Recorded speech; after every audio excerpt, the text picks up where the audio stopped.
The fact that so many people are surprised to hear that anger in some of Reverend Wright's sermons simply reminds us of the old truism that the most segregated hour of American life occurs on Sunday morning. That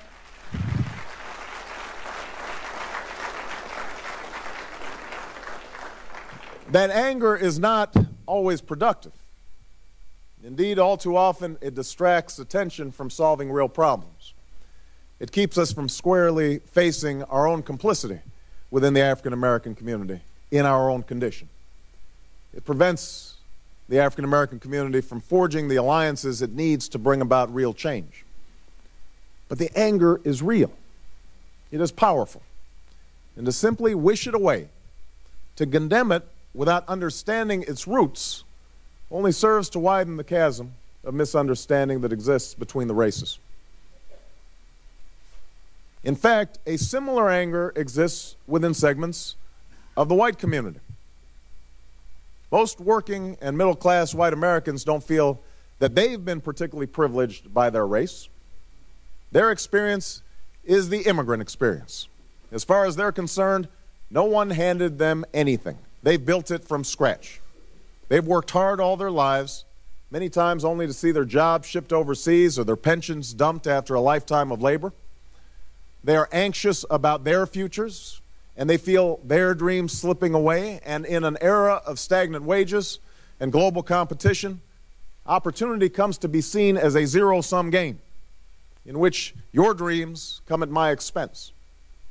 So when they are told to bus their children to a school across town, when they hear an African American is getting an advantage in landing a good job or a spot in a good college because of an injustice that they themselves never committed, when they're told that their fears about crime in urban neighborhoods are somehow prejudice, resentment builds over time. Like the anger within the black community, these resentments aren't always expressed in polite company, but they have helped shape the political landscape for at least a generation. Anger over welfare and affirmative action helped forge the Reagan coalition. Politicians routinely exploited fears of crime for their own electoral ends. Talk show hosts and conservative commentators built entire careers unmasking bogus claims of racism while dismissing legitimate discussions of racial injustice and inequality as mere political correctness or reverse racism.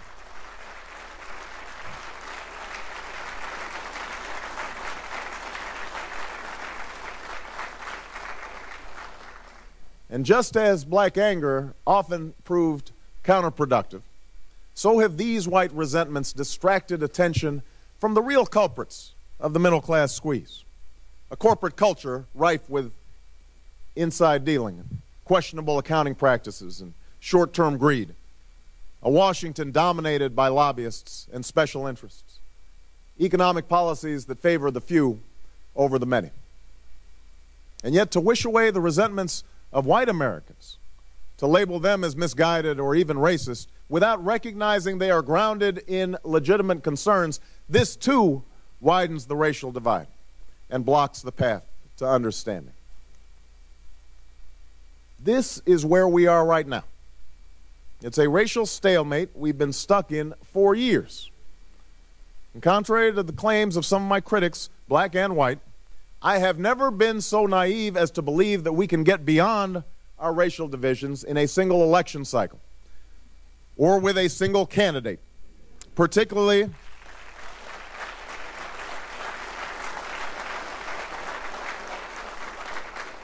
a candidacy as imperfect as my own.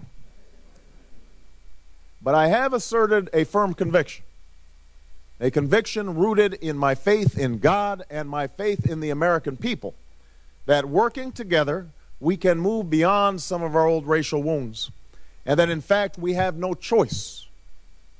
We have no choice if we are to continue on the path of a more perfect union. For the African American community, that path means embracing the burdens of our past without becoming victims of our past. It means continuing to insist on a full measure of justice in every aspect of American life. But it also means binding our particular grievances for better health care and better schools and better jobs to the larger aspirations of all Americans. The white woman struggling to break the glass ceiling, the white man who's been laid off, the immigrant trying to feed his family. And it means also taking full responsibility for our own lives by demanding more from our fathers and spending more time with our children and reading to them and teaching them that while they may face challenges and discrimination in their own lives, they must never succumb to despair or cynicism. They must always believe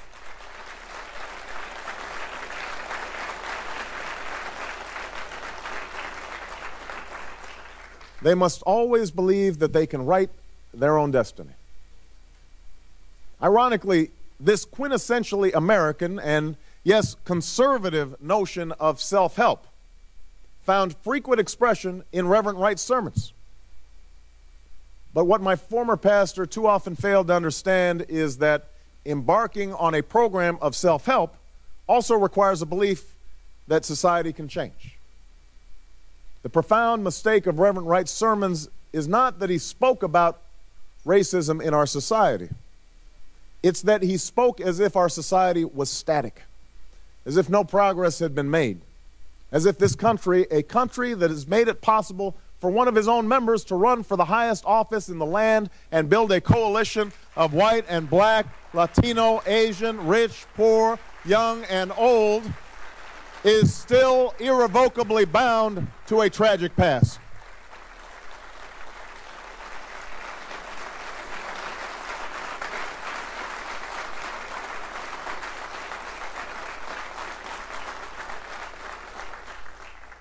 What we know, what we have seen, is that America can change.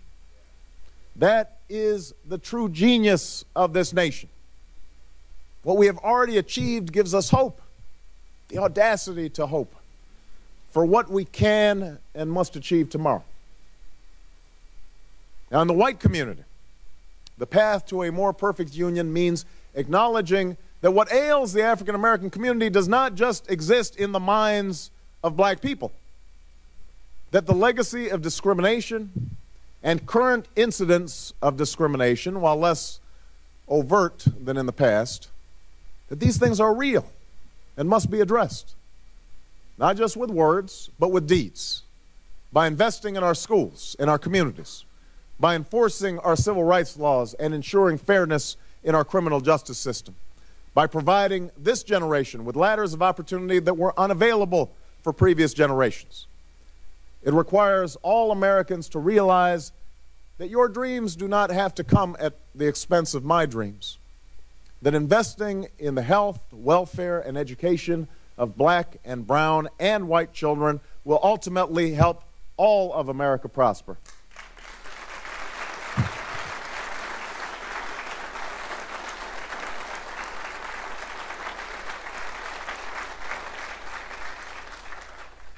In the end, then, what is called for is nothing more and nothing less than what all the world's great religions demand, that we do unto others as we would have them do unto us. Let us be our brother's keeper, Scripture tells us. Let us be our sister's keeper. Let us find that common stake we all have in one another, and let our politics reflect that spirit as well. For we have a choice in this country. We can accept a politics that breeds division and conflict and cynicism. We can tackle race only as spectacle, as we did in the O.J. trial, or in the wake of tragedy, as we did in the aftermath of Katrina, or as fodder for the nightly news. We can play Reverend Wright's sermons on every channel, every day, and talk about them from now until the election, and make the only question in this campaign whether or not the American people think that I somehow believe or sympathize with his most offensive words.